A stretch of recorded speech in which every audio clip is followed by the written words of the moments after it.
Bienvenue sur Valine Audition.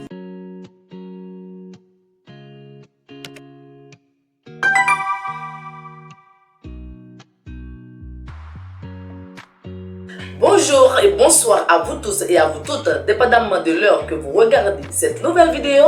Alors bienvenue sur Valine Érudition où nous allons parler aujourd'hui d'un sujet peu connu mais très négligeable qui est l'éléphantiasis, également connu sous le nom de filariose lymphatique, qui reste un défi pour la santé publique mondiale. L'éléphantiasis, qu'on appelle la filariose lymphatique, est une maladie tropicale qui affecte des millions de personnes dans le monde. Elle est caractérisée par un gonflement extrême des membres et des autres parties du corps et elle est causée par des vers parasites transmis par des moustiques. L'OMS même, c'est-à-dire l'Organisation mondiale de la santé, estime que près de 893 millions de personnes dans 49 pays sont menacées par cette maladie qui nécessite une intervention préventive. Nous allons parler de cette maladie, de ses causes, de son traitement, de ses symptômes. C'est tout de suite sur Valine Érudition avec Yveline Inellus.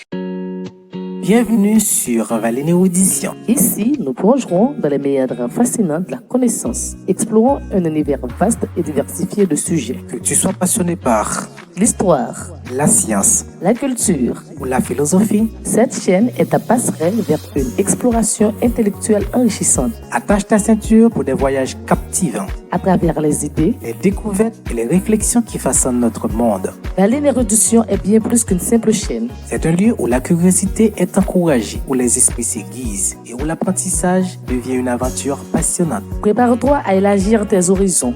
À découvrir des faits étonnants et à t'émerveiller devant la complexité et la beauté du savoir. Abonne-toi dès maintenant et fais partir de cette communauté dédiée à l'érudition. Où chaque vidéo est une invitation à approfondir notre compréhension du monde qui nous entoure. Bienvenue dans l'univers stimulant de Valine Érudition. Là où la soif du savoir devient une quête infinie.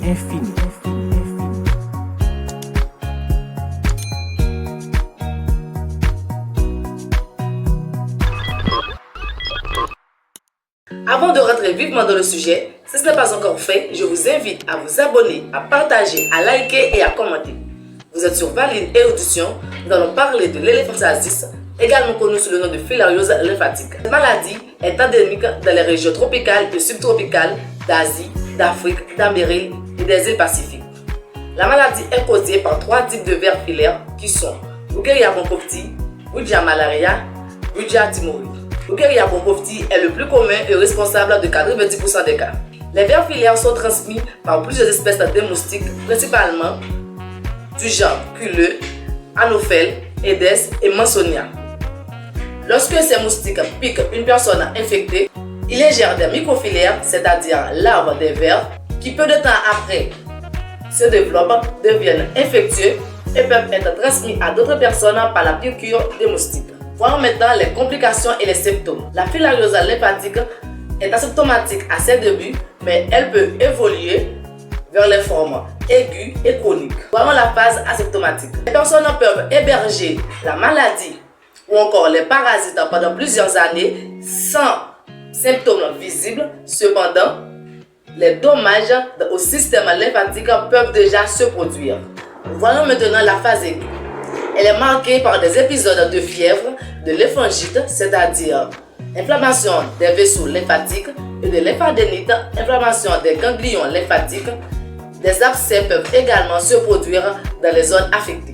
La dernière phase qui est la phase chronique, elle se caractérise par un œdème lymphatique, ce qu'on appelle la lymphodème, un épaississement de la peau et des tissus sous-cutanés conduisant à l'éléphantiasis. Les parties les plus touchées sont les bras, les jambes, les seins et les organes génitaux. Les complications peuvent inclure des infections bactériennes secondaires qui exacerbent la condition. Quels sont les diagnostics et traitements de la filariose lymphatique? Le diagnostic de la filariose lymphatique se repose sur la détection des microfilaires dans le sang, habituellement effectuée par des tests sanguins la nuit lorsque les microfilaires sont présents en grand nombre. Des tests immunologiques et des tests moléculaires sont également effectués pour détecter les antigènes spécifiques des vers filaires. Le traitement vise à éliminer les vers filaires et à contrôler les symptômes. Les médicaments antiparasitaires tels que la diéthylcarbamazine 2 et C, les vermectines et la bendazole sont couramment utilisés. La stratégie de l'OMS pour éliminer les vers parasitaires comprend l'administration massive des médicaments à l'ensemble des populations à risque, combinée à des mesures de gestion de morbidité pour les personnes déjà infectées. Prévention et contrôle. Les efforts de prévention se concentrent sur l'interruption de la transmission du parasite par l'administration massive de médicaments, contrôle des moustiques, éducation et sensibilisation. Prenons d'abord l'administration massive de médicaments. Distribuer des médicaments à large spectre à l'ensemble de la population dans les zones endémiques une fois par an pendant plusieurs années consécutives. Contrôle de moustiques. Réduire les populations vecteurs de moustiques par des mesures environnementales. L'utilisation de moustiquaires imprégnés d'insecticides et la pulvérisation des insecticides. Éducation et sensibilisation. Informer les communautés sur la prévention des piqûres et l'importance de participer au programme d'administration massive de médicaments. Mesdames et messieurs, nous venons de voir l'éléphantiasis, également connue sous le nom de filariose lymphatique, qui est une maladie tropicale négligée qui affecte des millions de personnes à travers le monde. Cette maladie est causée par des vers transmis par des moustiques. Elle est caractérisée par un gonflement extrême des membres et des autres parties du corps. Cette maladie est endémique dans les régions tropicales et subtropicales d'Asie, d'Afrique, d'Amérique et des îles Pacifiques. Et elle est causée par 3 types de vers filaires qui sont Rickeria bronchovti, Buddhia malaya et Buddhia timori. Mais Rickeria bronchovti est le plus commun et responsable de 90% des cas. Nous avons vu les symptômes et complications. La maladie peut avoir 3 phases, c'est-à-dire phase asymptomatique. Dans cette phase, les personnes peuvent héberger la maladie pendant plusieurs années sans symptômes visibles, mais cependant, le système lymphatique peut être déjà affecté. Nous avons vu la phase aiguë, qui est une phase marquée par les épisodes de fièvre, de lymphangite, ce qu'on appelle implication des vaisseaux lymphatiques, et lymphadenite, implication des ganglions lymphatiques. Nous avons vu la phase chronique, qui se caractérise par un œdème lymphatique qu'on appelle le lymphodème. Dans cette phase, on voit que la maladie peut toucher les parties du corps telles que les bras, les seins, les jambes et les organes génitaux. Nous avons vu que le diagnostic de la filariose lymphatique repose sur la détection des microfilaires dans le sang, effectuée par des tests sanguins la nuit lorsque les microfilaires sont en grand nombre. Le traitement vise à éliminer les vers filaires et à contrôler les symptômes.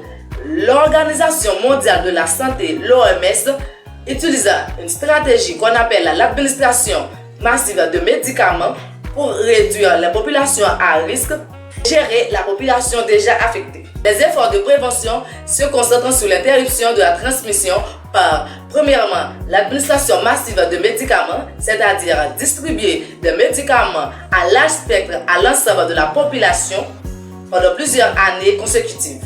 Contrôle de moustiques, c'est-à-dire réduire la population de moustiques vecteurs par des mesures environnementales, l'utilisation des moustiquaires imprégnés d'insecticides et la pulvérisation d'insecticides. Éducation et sensibilisation, c'est-à-dire éduquer les gens, informer la population sur la prévention des moustiques, c'est-à-dire informer la population sur la prévention des moustiques et à l'importance de participer au programme d'administration massive de médicaments. Alors, la filariose lymphatique reste un défi pour la santé publique mondiale, mais des progrès sont réalisés grâce à l'OMS et ses partenaires avec une intervention adéquate, un traitement efficace et une surveillance continue. Nous pourrions éliminer cette maladie dévastatrice et améliorer la qualité de vie des personnes dans les régions endémiques.